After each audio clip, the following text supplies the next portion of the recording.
Abra comigo no Salmo 78. Vamos conversar aqui hoje sobre a história natural ou providencial. Mais um mês na nossa contagem de tempo, na nossa linha temporal. 2023, 1º de maio, é a nossa maneira de contabilizar o tempo. É a nossa maneira de construir nossa linha do tempo e marcar nossa história, pontuar a linha do tempo na nossa história.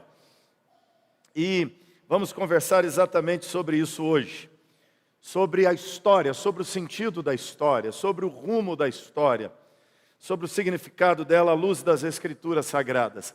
Alguns salmos,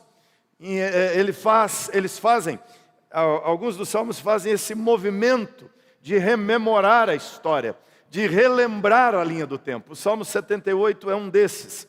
É um salmo de Asaf, que era um dos cantores do templo. Era um dos que se dedicavam lá na adoração, no culto, no louvor a Deus, no santuário de Jerusalém. E ele canta aqui uma canção relembrando a linha do tempo de Israel. Olha o que ele diz: escutai, povo meu, a minha lei. Prestai ouvidos às palavras da minha boca. Abrirei os lábios em parábolas e publicarei enigmas dos tempos antigos. O que ouvimos e aprendemos, o que nos contaram nossos pais, não encobriremos aos seus filhos. Contaremos à vindoura geração os louvores do Senhor e o seu poder e as maravilhas que fez.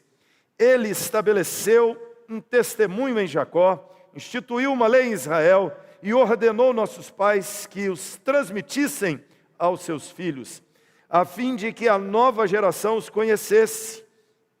Filhos que ainda hão de nascer, se levantassem por sua vez, os referissem aos seus descendentes, para que pusessem em Deus, vamos juntos, o 7, para que pusessem em Deus a sua confiança, e não se esquecessem dos feitos de Deus, mas lhe observassem os mandamentos. E que não fossem como seus pais, geração obstinada e rebelde, geração de coração inconstante, e cujo espírito não foi fiel a Deus. Os filhos de Efraim, embora armados de arco, bateram em retirada no dia do combate, não guardaram uma aliança de Deus, não quiseram andar na sua lei, esqueceram-se das suas obras e das maravilhas que lhes mostrara. Prodígios fez na presença de seus pais na terra do Egito, no campo de Zoã. Dividiu o mar, fez-los seguir, aprumou as águas como um dique, guiou-os de dia numa nuvem, durante a noite com um clarão de fogo. No deserto fendeu rochas, lhes deu a beber abundantemente como de abismos. Da pedra fez brotar torrente, fez manar água como rios.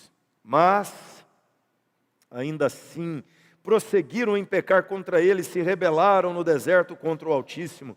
Tentaram a Deus no seu coração, pedindo alimento que lhes fosse do gosto. Falaram contra Deus, dizendo: pode acaso Deus preparar-nos mesa no deserto? Vamos juntos, o 20 e o 21. Com efeito, feriu ele a rocha, e dela manaram águas, transbordaram caudais. Pôde ele dar-nos pão também, ou fornecer carne? Ouvindo isso, o Senhor ficou indignado. Acendeu-se fogo contra Jacó, e também se levantou o seu furor contra Israel, porque não creram em Deus, nem confiaram na sua salvação. Nada obstante, ordenou às alturas e abriu as portas dos céus, fez chover maná sobre eles para alimentá-los, e lhes deu cereal do céu. Comeu cada um o pão dos anjos. Enviou-lhes ele comida a fartar, fez soprar no céu o vento do oriente, e pelo seu poder conduziu o vento do sul. Também fez chover sobre eles carne como poeira, e voláteis como a areia dos mares. Fê-los cair no meio do arraial deles, ao redor de suas tendas. Então comeram e se fartaram a valer, pois ele lhes fez o que desejavam. Porém, não reprimiram o apetite. Tinha eles ainda na boca o alimento, quando elevou-se contra eles a ira de Deus, e entre os seus mais robustos semeou morte.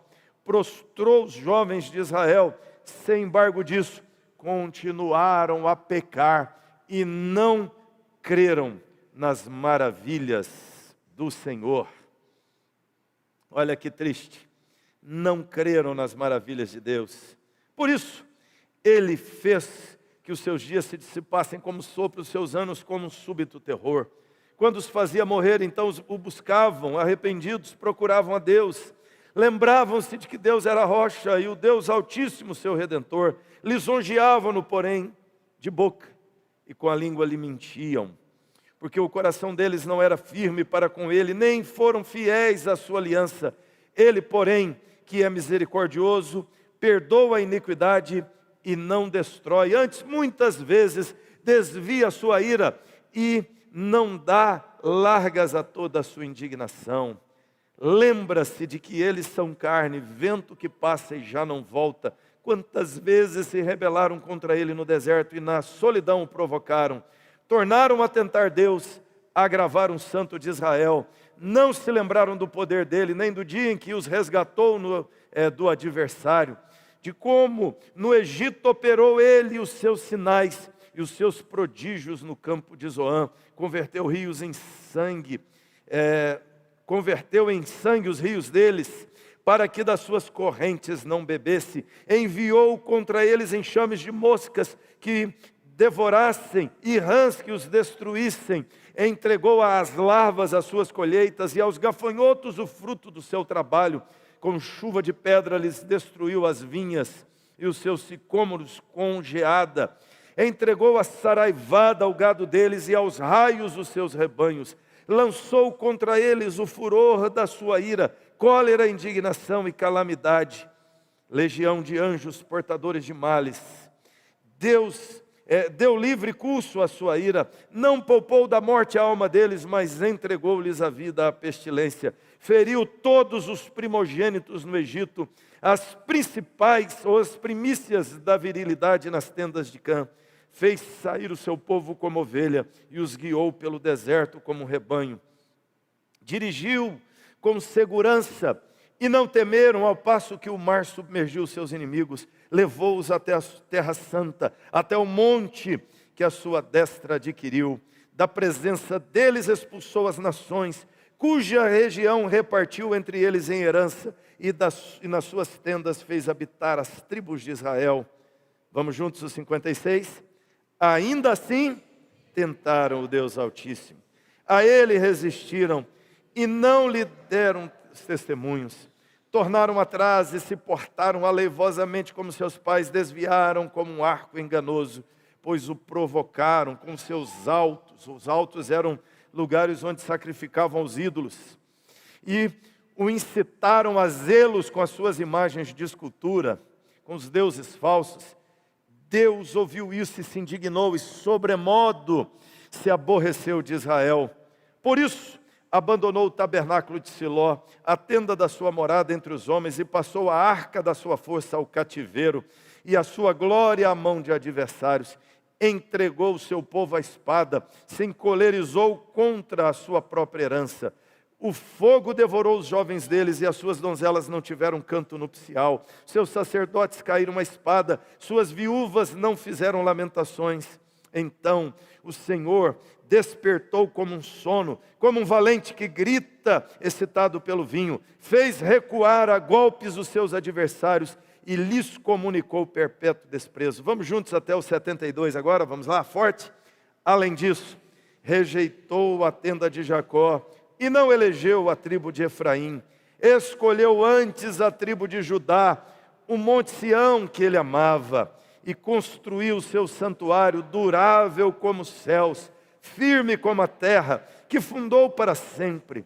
Também escolheu a Davi, seu servo, e tomou-o dos redis das ovelhas. Tirou-o do cuidado das ovelhas e suas crias, para ser o pastor de Jacó, seu povo, e de Israel, sua herança. Ele os apacentou consoante a integridade do seu coração, e os dirigiu com mãos precavidas. Aqui, um exercício de relembrar a história, de rememorar o que Deus havia feito, quem eles eram, de onde vieram, onde estavam, por que estavam onde estavam, e por que estavam acontecendo as coisas que aconteciam com eles, por que de sua história. Isso ajuda o povo a relembrar sua identidade, mas sobretudo ajuda o povo a relembrar quem Deus é e o que Deus está fazendo na história. Isso ajuda o povo a relembrar o conceito de história. Nós temos duas ideias quando falamos de história. Existe a ideia da história como sendo eventos, ou a história como se organizando e se formando a partir de nações. A tendência mais naturalista é de olhar para a história como sendo eventos. Quando você vai estudar história na escola, você estuda, por exemplo, já de cara as guerras. Por quê? Porque na cabeça das pessoas a história se passa, se monta, se constrói a partir de eventos. A formação de algumas civilizações, as guerras entre elas, a imigração, a colonização, e a história é construída a partir de uma perspectiva econômica, política, de governos, de reis e reinos, e de seus eventos. E você tem que guardar nomes de personagens e os eventos que ocorreram com esses personagens, o que eles fizeram. E eu não sei você, se você odiava a aula de história, se você abominava aquelas aulas que contavam os fatos, que narravam os eventos, que apontavam os personagens e que exigia de você que decorasse datas, pessoas e fatos. E o conceito natural de história, o conceito secularista de história, é essa sucessão de eventos. A perspectiva mais naturalista de história é que história é a ciência que estuda as ações humanas ao longo do tempo. O trabalho do historiador inclui análise minuciosa dos documentos que permitem aí um estudo do passado. Então, ele estuda os eventos do passado, as coisas que aconteceram no passado.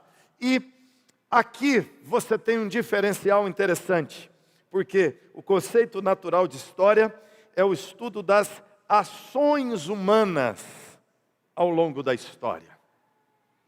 Essa é a história natural, que para alguns começa com uma explosão inicial, ou por alguma razão, a partir de uma matéria não vista, não observada segundo a luz, uma matéria escura, vem uma matéria que reflete a luz e pode ser vista, ou pela teoria do Big Bang, uma matéria-prima condensada, de repente explode e forma astros, estrelas, planetas, galáxias, e de repente, num lugar dessa grande galáxia, desse grande universo, numa galáxia, num planeta, de repente, somadas as condições químicas favoráveis, somados os elementos, temperatura e as coisas ajuntadas, surge a vida nesse planeta. Vida biológica, vida em geral. E de repente, essa vida inconsciente de existência, ela cresce, ela evolui e ela toma consciência de sua existência. E como diriam os portugueses, cá estamos nós. Resultado de uma sucessão aleatória de fatos. Simplesmente a vida aconteceu. Aconteceu porque tinha uma possibilidade de acontecer. Mas é uma vida não causada por nada nem por ninguém. É uma vida resultado de fatos aleatórios. Então, a história começa a ser vista numa perspectiva meramente natural. Isso tudo é consequência de uma forma de pensar muito comum a partir do V século. No V século surge um movimento chamado humanismo, e o humanismo, ele começa a descartar a perspectiva religiosa da história e a construir uma perspectiva meramente humana da história. Então a história é a história natural, uma sucessão de fatos aleatórios que acontecem e agora você tem o homem interferindo e ingerindo sobre esses fatos e agora a história é a história dos homens, é a história do que os homens fazem, é a história dos atos humanos. O ser humano descobriu as técnicas de domínio da agricultura. O ser humano descobriu as técnicas de navegação e navegou para terras mais longínquas e a humanidade se espalha pelo planeta. O ser humano descobre um jeito de chegar à Lua e de avançar e colonizar o espaço e a história está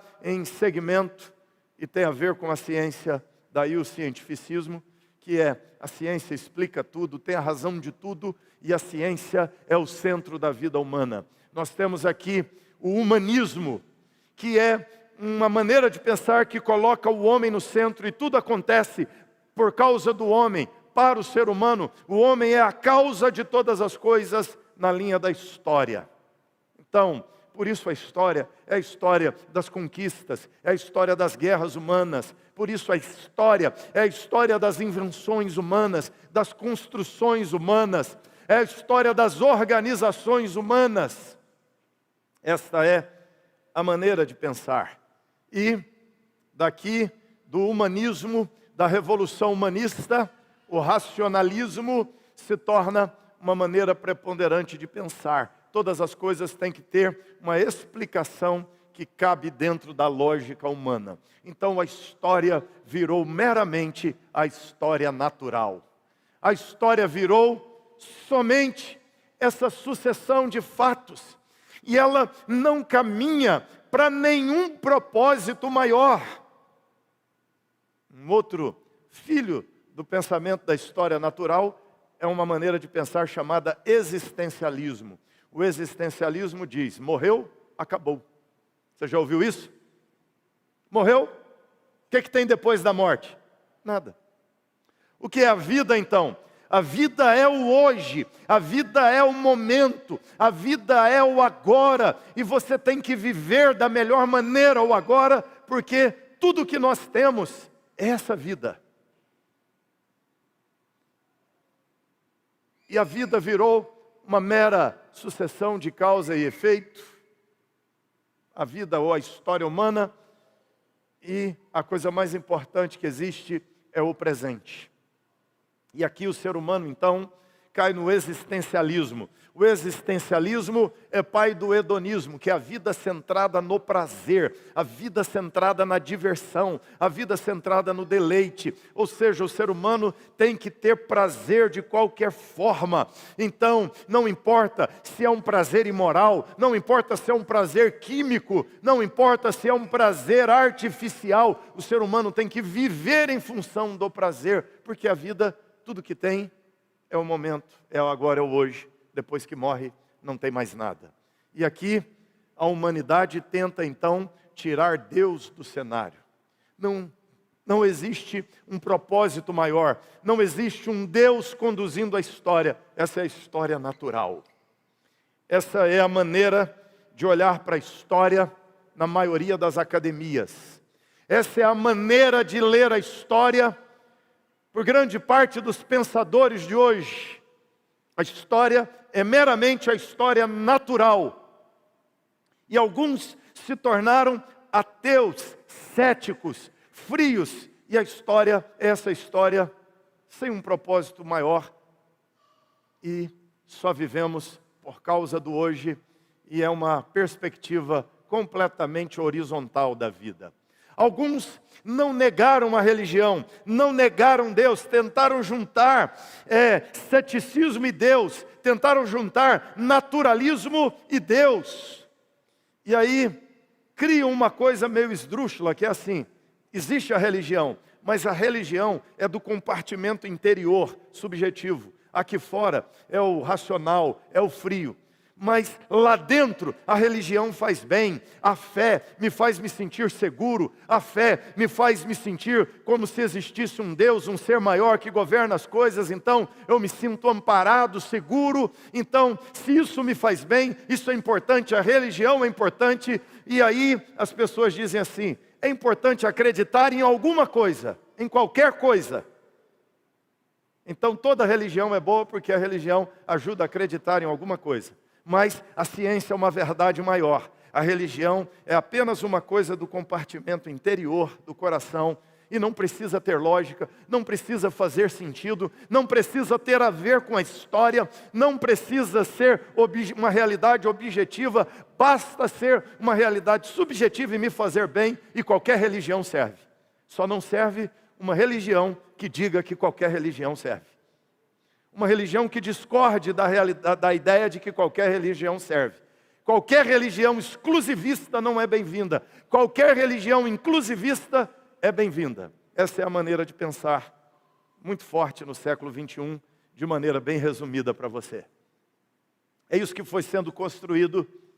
E hoje, a maioria das pessoas vive como se a perspectiva histórica fosse uma perspectiva meramente natural. Ou seja, o futuro será determinado pelo homem, o futuro será escrito pela humanidade, o futuro será determinado pela ciência, o futuro será determinado pelos governantes humanos, o futuro será desenhado pelos governos dos homens.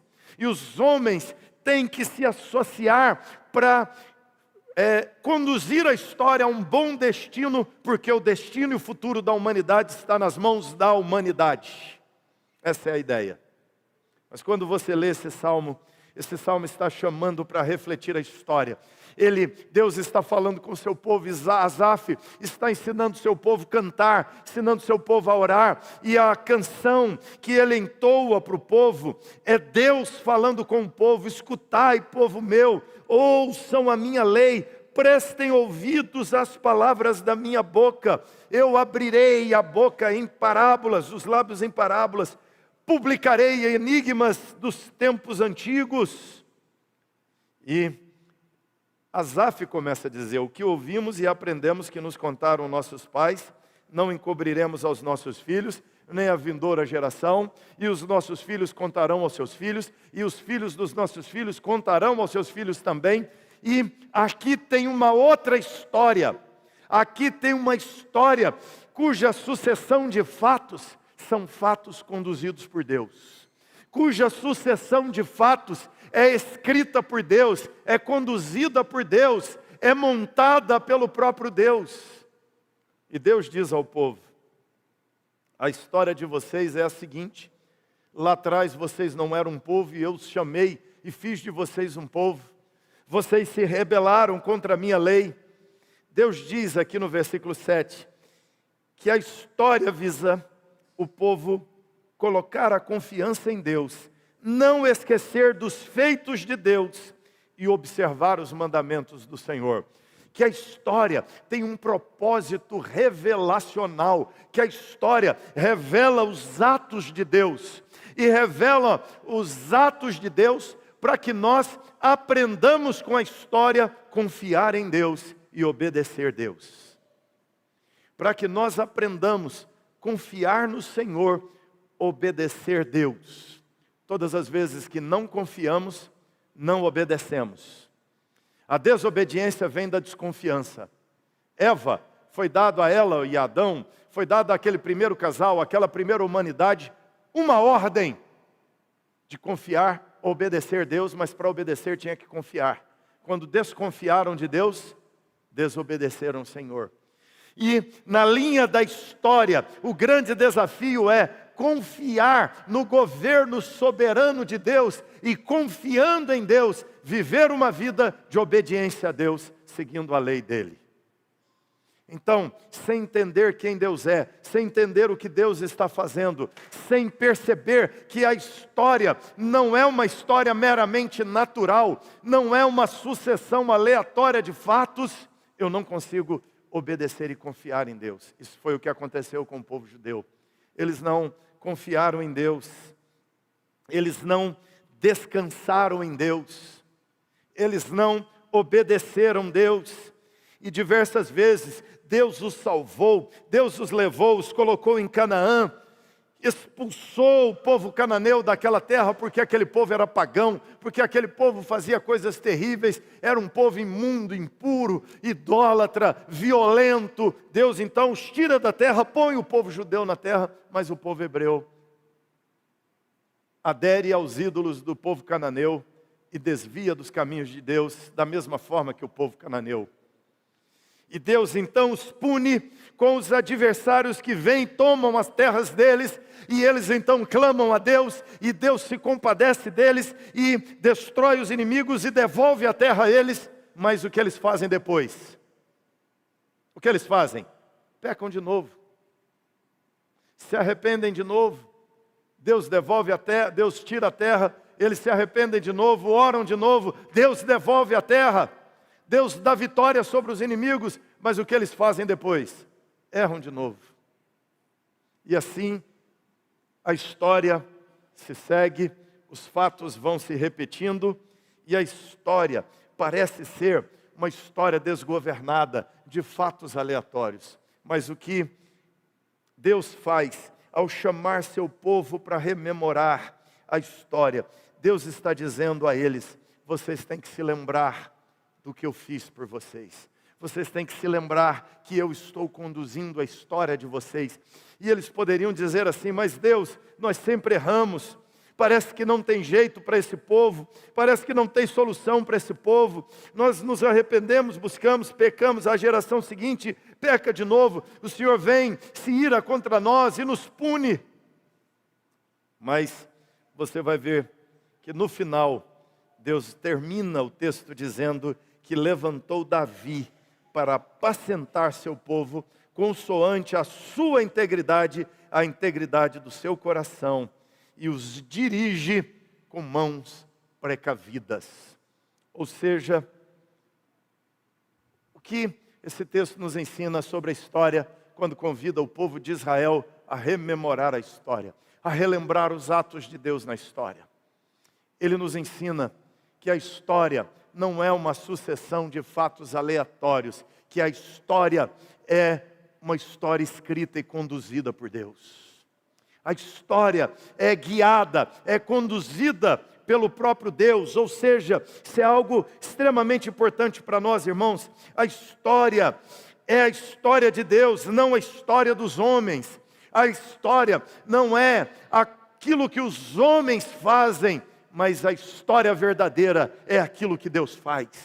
E o primeiro momento da história criou Deus os céus e a terra no princípio. É que Deus disse, haja luz. É que Deus disse, haja separação entre terra e água. É que Deus disse, haja plantas, haja animais. É que Deus disse, haja seres humanos. É Deus criando todas as coisas. A história não é a história dos homens, é a história de Deus. É Deus fazendo, é Deus conduzindo todas as coisas. Não é um resultado do acaso, não é um conjunto de acidentes. A história não é um conjunto de fatos aleatórios, sem sentido, sem direção, sem propósito. Não é um conjunto de coisas que começaram a acontecer simplesmente porque podiam acontecer. Não, são coisas que começaram a acontecer porque Deus disse que deveriam acontecer, porque Deus disse haja, porque Deus disse aconteça, porque Deus disse se desenrolem os fatos, aconteçam os fatos. E Deus decreta que os fatos aconteçam, e os fatos começam a acontecer. E a história é Deus escrevendo a história. A história é escrita por Deus, executada pelos homens. Deus escreve, os homens fazem. Mas a história é uma história guiada e conduzida por Deus. Por que é importante entender isso, irmãos? É um conceito teológico que parece só uma coisa para pensar, mas deixa eu te ajudar a ligar o pensamento com a vida, o conceito com o dia a dia, a teologia com a realidade prática, e você vai entender como é importante boa teologia para lidar com os fatos da vida. Lembra da história de José? O que aconteceu na história de José? José, filho de Jacó, filho querido do pai, odiado pelos irmãos. José era odiado por seus irmãos. E ele era odiado porque o pai dava para José uma roupa especial. José era filho de Jacó com a sua esposa Raquel.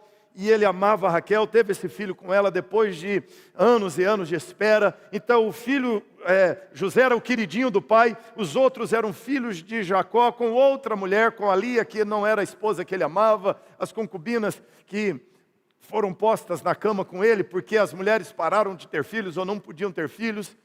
Então, Jacó tinha um carinho muito especial por José.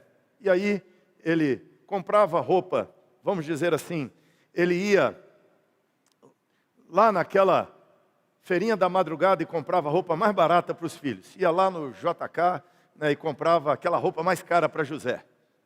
O tratamento era com uma disparidade absurda, né? E ele então deixava o José em casa, mandava os outros filhos para o campo para cuidar dos animais, mas o José ficava em casa. E quando José ia ao campo, ele ia como fiscal, voltava e dedurava os irmãos. Chegava lá e dizia: pai, o Rubem estava debaixo da árvore. Pai, o Judá não trabalha de jeito nenhum, é um baita preguiçoso. Pai, o Levi não faz nada, faz tudo errado. O José ainda delatava os irmãos. Naturalmente, os irmãos odiavam José. Um dia José tem um sonho, e ele disse que teve um sonho maravilhoso. Ele sonhou com 11 feixes, um feixe de cada irmão. E ele disse: e tinha o meu, e o feixe de vocês se encurvava diante do meu. Não é bonito o sonho? A Bíblia diz que os irmãos de José odiavam mais ainda por causa do sonho.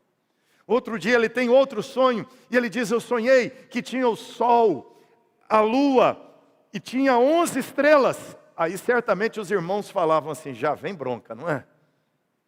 Aí ele diz: e tudo isso, o sol, a lua, estrelas, todas elas giravam à minha volta. Aí Jacó é quem repreende José, dizendo: José, de onde vem essa ideia sua de que você reinará sobre nós, sobre a família toda? A Bíblia acentua que os irmãos de José o odiavam mais ainda.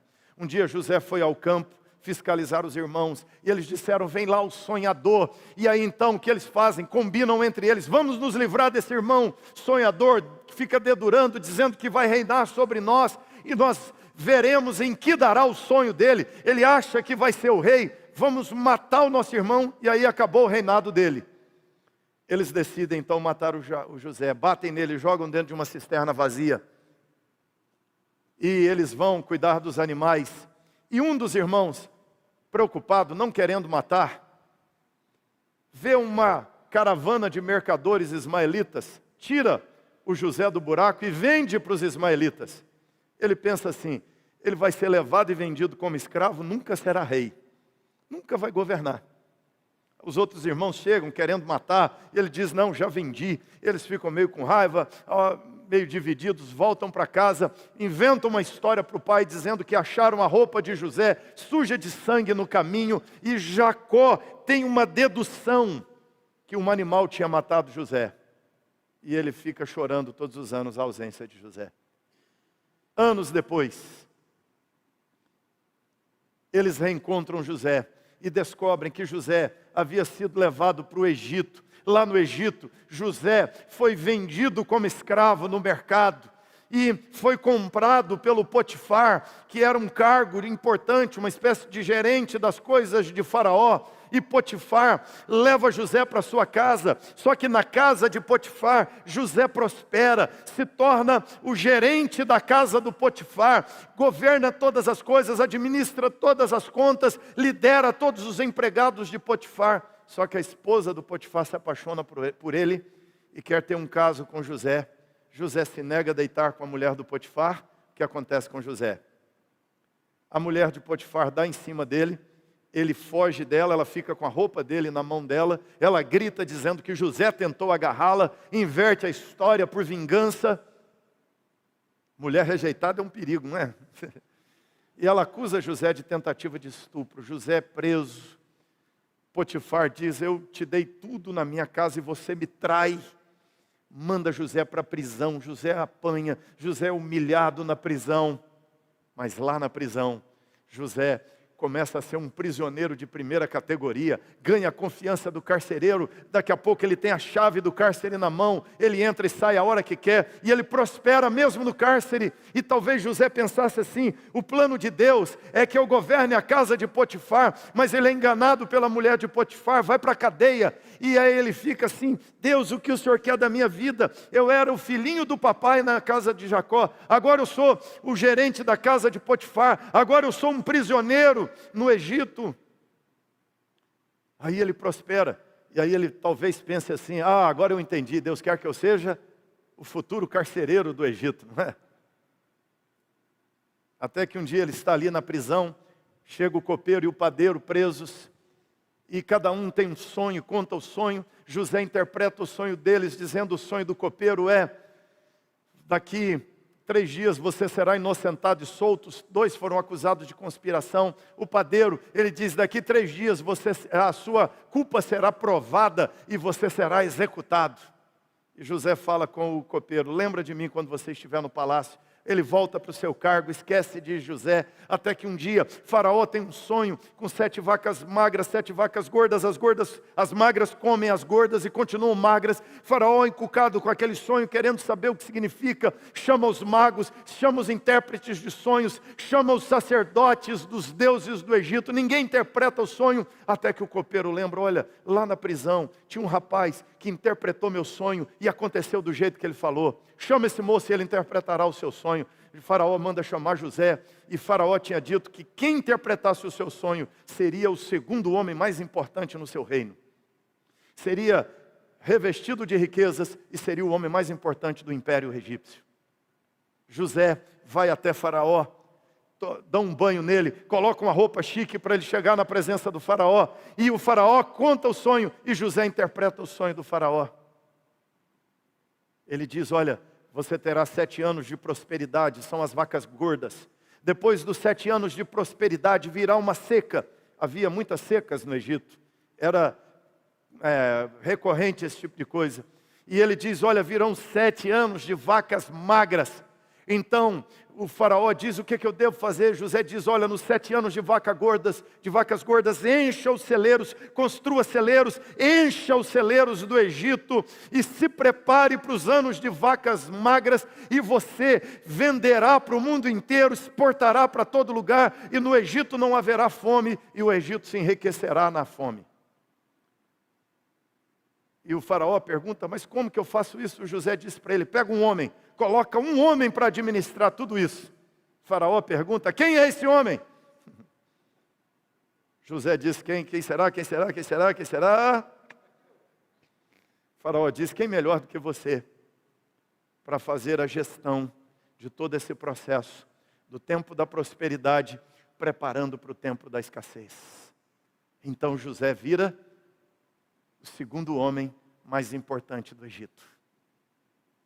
Anos depois, cerca de 17 anos depois, os irmãos de José, passando fome na terra deles, vêm ao Egito comprar alimentos, e eles chegam diante de José, o seu irmão. Eles não reconhecem o irmão, mas José os reconhece.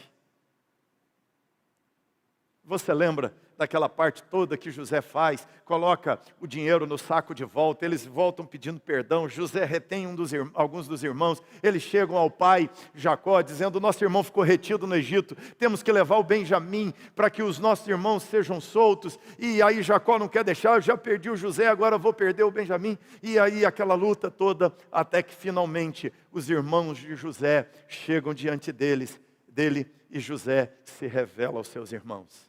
Estava contando isso um dia, pregando isso na classe de crianças. Eu perguntei para os meninos assim: se fosse você no lugar de José, e os seus irmãos 17 anos depois viessem até você, depois de terem te vendido, te traído, você foi maltratado, foi humilhado, acusado de estuprador, virou escravo, foi abusado, foi espancado, e 17 anos depois, seus irmãos estão aqui na tua frente, o que você faria com eles? O menininho bem na frente fez assim.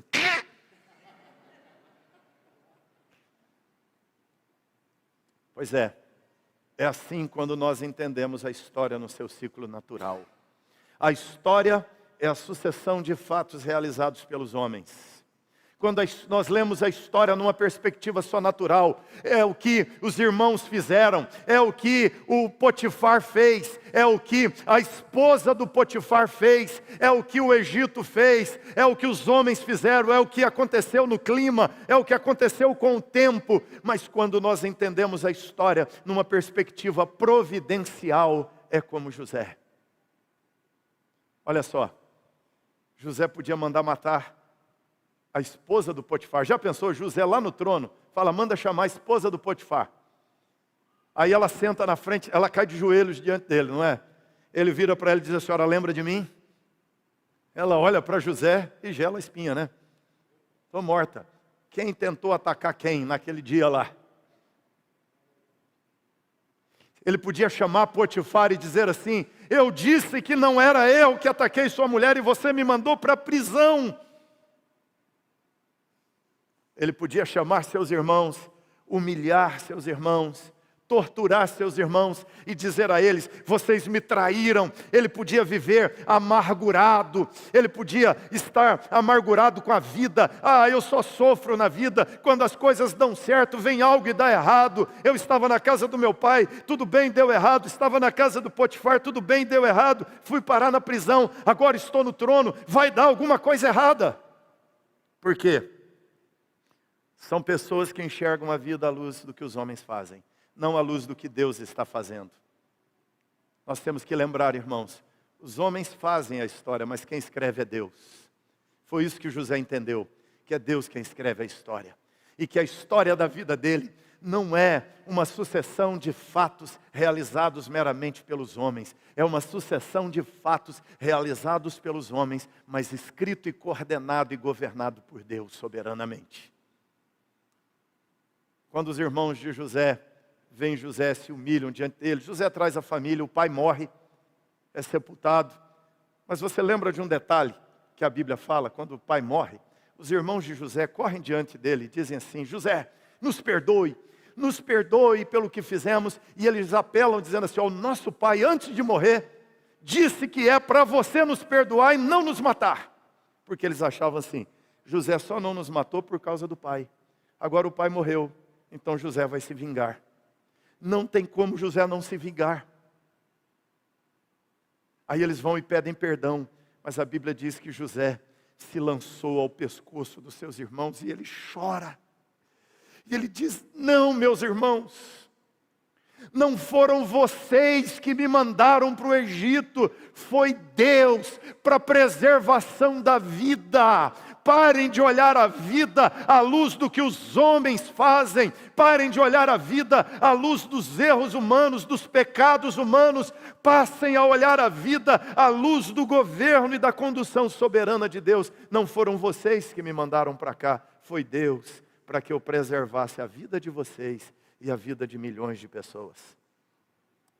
Naquele tempo, irmãos, Deus, através do sofrimento de José, preservou a família de José, preservou o pai de José, preservou o Egito, e através da preservação do Egito, preservou a vida no norte da África, preservou a vida no Oriente Médio. E José passou a olhar tudo o que aconteceu de ruim com ele, como mero caminho para cumprimento do projeto de Deus, de preservar milhões de vidas. É isso que a história providencial nos ensina. Aconteça o que acontecer, a providência de Deus está conduzindo os fatos. Não é difícil olhar a vida assim? Quando nós somos promovidos, nós dizemos, glória a Deus, Deus está conduzindo a história, louvado seja Deus. Mas quando somos demitidos, nós dizemos assim, cadê Deus? Mas deixa eu te falar, na promoção e na demissão, Deus está conduzindo a nossa história. No trono do Egito ou no fundo da cela no Egito, Deus está conduzindo a história. A história, irmãos, é uma história providencial. Cada fato que acontece é o caminho de Deus para nos conduzir. É o caminho de Deus. São fatos coordenados, conduzidos, permitidos por Deus. Ou seja, quando eu entendo que a história é providencial, até as coisas ruins culminam em bênçãos. Olha só como tudo faz sentido na Bíblia. O que Paulo disse: sabemos, pois, que todas as coisas, vamos lá, como é o versículo? Como é o versículo? Todas as coisas boas cooperam. Certinho o versículo? Todas as coisas boas, ou o que diz o texto? Todas as coisas, mas só as boas, não é não? Como assim? Todas as coisas? Só acontece coisa boa na vida? As coisas boas cooperam para o nosso bem, não é? Mas e as coisas ruins, cooperam também? O que o Espírito está dizendo através de Paulo? Quais coisas cooperam? Quais coisas? Todas. Todas as coisas, as que você entende e as que você não entende. As coisas das quais você se agrada e as coisas das quais você não se agrada. Todas as coisas cooperam para o bem dos que amam a Deus, para o bem dos que são chamados segundo o seu propósito. Isso é a história providencial, irmãos. A história providencial. A história verdadeira não é a história natural, é a história providencial, não é a história dos homens, não é a história dos governos humanos, não é a história dos governantes, não é a história de Hitler, não é a história de Napoleão, não é a história de Karl Marx, não é a história de Henrique VIII, não é a história dos grandes reis. A história verdadeira é a história de Deus, Deus conduzindo para desfecho final conforme seu prazer. A história é a história de Deus. Então, irmãos, a história geral e pessoal estão no controle eterno de Deus. A queda de Israel parece desgoverno. Quando Israel se desvia, parece desgoverno, mas o texto está dizendo: Deus se irou contra eles porque eram de fato pecados, eram erros humanos, responsabilidade dos homens. Mas, mesmo através das falhas de Israel, Deus está conduzindo a história para revelar o Davi, pastor supremo. Deus está conduzindo a história para revelar Davi. E dizer assim: eu apacentarei consoante a integridade do seu coração. Deus diz: eu os dirigirei, eu os conduzirei com uma mão precavida. Aqui bem interessante. Asaf usa uma palavra hebraica que significa, a expressão tobum, significa com uma mão inteligente. Com uma mão, com um propósito. Eu conduzirei com compreensão. A expressão significa, eu conduzirei com ato de entendimento, ou seja, a história não é acidental, a história não é ocasional, a história não é meramente aleatória, sem sentido. A história tem uma inteligência, a linha do tempo tem um propósito, tem um plano que está em andamento, tem um projeto maior que está em andamento, e as coisas que acontecem estão dentro desse projeto maior dado por Deus. O sentido e propósito de Deus se cumprirá na história, irmãos. O sentido e propósito de Deus se cumprirá plenamente na história humana. A história não é um monte de acasos. Então, nós precisamos ter paz no coração nos dias de sofrimento e dor. É muito fácil ter paz na casa do Pai, vestido de roupa chique como José estava. É muito fácil ter paz sendo bem tratado pelo pai, mas paz no fundo da cisterna, espancado pelos irmãos, não é fácil ter paz. É fácil ter paz sendo gerente na casa de Potifar, mas não é fácil ter paz no fundo de uma cela, como um escravo acusado falsamente de tentativa de estupro. Mas Quem consegue ter paz nos dias difíceis, consegue viver a verdadeira paz. É por isso, irmãos, que Paulo chega em Filipos, prega o evangelho, expulsa o demônio de uma moça e é acusado pelo povo daquela cidade de violar o costume, de violar a cultura, de violar as regras daquela sociedade. É açoitado, é preso, é jogado no fundo de uma cela, mas Paulo está no fundo daquela cela, à noite, ele e Silas, cantando naquela prisão, louvando a Deus. Por quê? Porque Paulo está entendendo a história providencial, irmãos. A história não é meramente uma história natural, é a história da providência de Deus. Paulo está ali na prisão dizendo, eu não entendo por que apanhamos, eu não entendo o porquê de tanta dor, eu não entendo o porquê de tanto maltrato e tanta vergonha, mas eu creio que Deus conduz a história das nossas vidas, que Deus conduz a história maior e algum propósito de Deus se cumprirá. Aí de repente vem um terremoto na prisão, a cadeia se arrebenta, o carcereiro vê os prisioneiros soltos, puxa a espada, vai se matar. Paulo diz, não faça mal a você, nós estamos aqui. E o carcereiro entra assustado, dizendo, vocês não fugiram? Ele diz, não, porque eu sei que foi Deus que nos soltou dessa prisão. O carcereiro diz, o que eu tenho que fazer para ser salvo? Paulo diz, crê no Senhor Jesus, será salvo você e sua casa. O carcereiro leva Paulo para casa, cura as feridas de Paulo. Paulo prega o evangelho, a família do carcereiro crê no evangelho, toda a família é batizada e nasce uma igreja fantástica na cidade de Filipos. Você entende? Deus conduzindo a história. Deus conduzindo a história de nossas vidas. É assim, irmãos, quando nós entendemos a linha do tempo, e entendemos a linha do tempo à luz do fato de que Deus criou, e Deus sustenta a criação. Que Deus é o Deus criador, e é também o Deus provedor.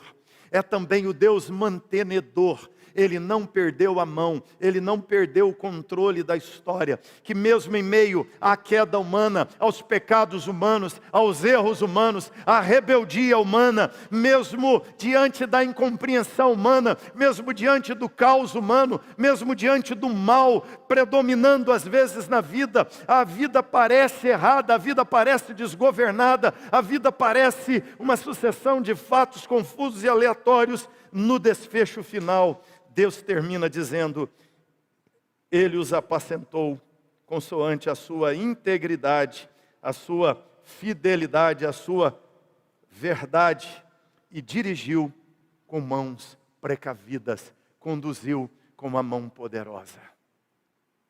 É essa a realidade sobre a história. A nossa história é a história providencial. Então, eu queria que você fechasse essa mensagem pensando, hoje é dia 1º de maio de 2023, na história providencial de Deus na minha vida. Podem acontecer coisas extremamente agradáveis hoje, e glória a Deus pelas coisas boas que acontecerão. Podem acontecer coisas duras e difíceis de compreender, mas eu sei que Deus, através das coisas ruins, conduzirá a história para a glória dEle. Texto de Romanos, capítulo 11. Nele, o apóstolo Paulo escreve, Romanos 11, 36. Falando do sentido de toda a história, ele diz, porque dele, por meio dele e para ele são todas as coisas. A ele, pois, a glória eternamente. Amém. O que nós precisamos entender é isso, irmãos. A providência divina é que no final, de um jeito ou outro, todas as coisas convergirão para Deus e para a glória dEle. Essa história humanística, essa história antropocêntrica, essa história com o homem como protagonista, essa história humana, essa história governada pelos reis, pelos reinos humanos, essa história governada pelo mal, essa história onde o homem é a causa, o efeito de todas as coisas, não é a verdadeira história. A verdadeira história é Deus governando todas as coisas, fazendo tudo convergir para a glória dEle no final. E a maior bênção que nós podemos experimentar é ser parte da glória dada a Deus. E Deus te criou para que você, no final da sua história, dê glória a Deus. Todas as coisas cooperam para o bem daqueles que amam a Deus, de alguma forma, e cooperarão para a glória de Deus no final. Numa quinta-feira, Jesus foi traído, entregue na mão dos pecadores, torturado, humilhado, injustiçado e morto. Uma tragédia, uma derrota, trevas, o prevalecer aparente do mal. Aquela morte, Deus transforma no caminho do perdão dos nossos pecados. Jesus Cristo ressuscita no terceiro dia, vence o poder do diabo, vence o poder da morte, vence o poder do pecado e nos liberta. É assim, irmãos. Todas as coisas. A vida nasce da morte, porque Deus conduz a história. Mesmo na derrota, mesmo nas piores tragédias, Deus está conduzindo a história das nossas vidas de maneira providencial. Então, quando você lê a história, leia a história assim. Qual foi a providência de Deus? Tudo provisão de Deus. É a provisão de Deus. Todas as coisas que deram certo, a provisão de Deus. Tudo é a Deus conduzindo e cercando a humanidade, que mesmo em sua maldade, Deus não a entrega ao caos da sua maldade. Deus a conduz à redenção, mesmo em meio à sua maldade. E no final, Deus nos apacenta com sua integridade e com seu propósito eterno que se cumpre em nós. E Ele será glorificado e nós seremos abençoados. Louvado seja Deus. Fica em pé. Ora a Deus agora, dizendo: Senhor, por vezes eu não tenho entendido as coisas ruins que acontecem na minha vida. Por vezes eu murmuro, eu fico inseguro diante das perdas, diante dos danos, diante da perseguição, diante dos ataques do maligno, diante das aparentes vitórias do diabo, diante da vitória do adversário em batalhas. Eu confesso que por vezes eu não te louvo no fundo da prisão, eu não te louvo na hora da derrota, eu não te louvo na hora do sofrimento. Mas entenda, irmãos, a única história que existe é a história providencial.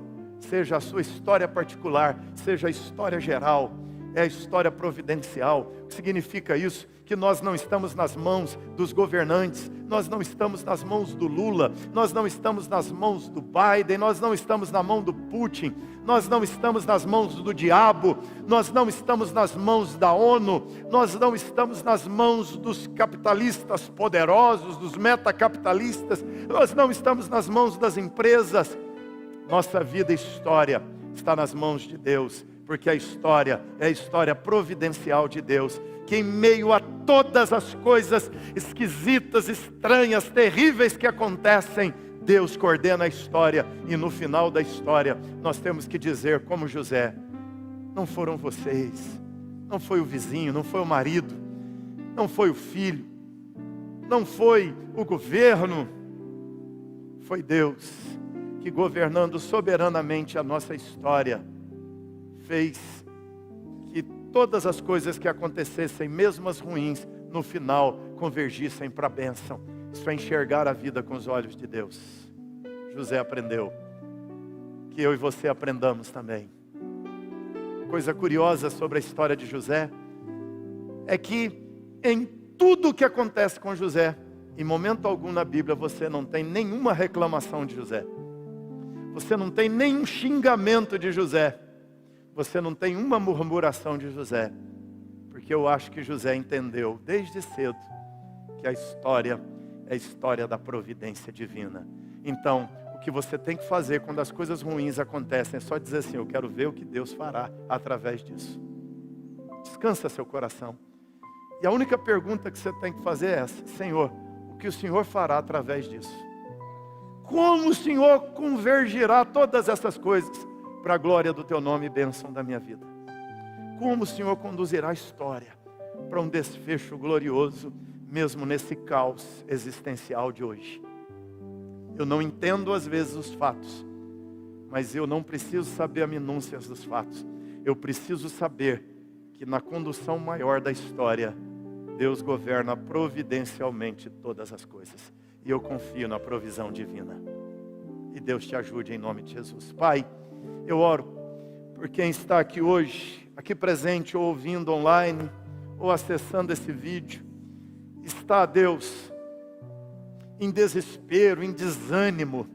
Está, Deus, em prostração, porque acha que a história é só a história natural. É só a história da doença, é só a história da derrota, é só a história do caos, da guerra, é só a história da morte, é só a história, ó Deus amado, do final ruim, é só o existencialismo, e que as coisas boas que pode viver na vida é só o que a vida oferece de bom. Senhor, liberta esse irmão, essa irmã, liberta, Deus amado, essa pessoa, dessa percepção minimalista, ó Deus, humanística da história, e enche o coração da perspectiva sobrenatural da história, da provisão do Senhor, Pai, que o Senhor governa, e mesmo, Pai, nas piores coisas que acontecem, o Senhor governa, o Senhor tem um desfecho final, o Senhor tem um caminho, que mesmo, Deus, no fundo da prisão, o Senhor tem um caminho para o trono, o Senhor tem um caminho da glória, mesmo na humilhação. Pai eterno, ajuda esse irmão, essa irmã a entender, Pai, no dia mau, que o Senhor convergirá todas as coisas conforme o seu propósito. E o teu propósito, teu pensamento é de bênção, teu pensamento é de vida. Deus, ajuda quem está aqui, pensando que a vida não tem sentido. Ó Deus, quem está me ouvindo e entende que a vida não tem propósito, e às vezes pensa até em tirar a vida porque não tem sentido, Pai, liberta dessa mentira, e ó Deus, faz abrir a mente e olhar como José olhou, e entender, Pai, que de alguma forma o Senhor convergirá e cumprirá os teus propósitos gloriosos. Assim oramos, nos ajuda, Pai, pedimos, nos ajuda a confiar na tua providência, em cada minuto da vida. Nesse 1º de maio de 23, ajuda-nos a lembrar que é mais um dia da história providencial do Senhor, e seguirão dias que virão para a bênção e glória do teu nome na nossa vida, em nome de Jesus, amém. Amém. Vamos louvar o Senhor.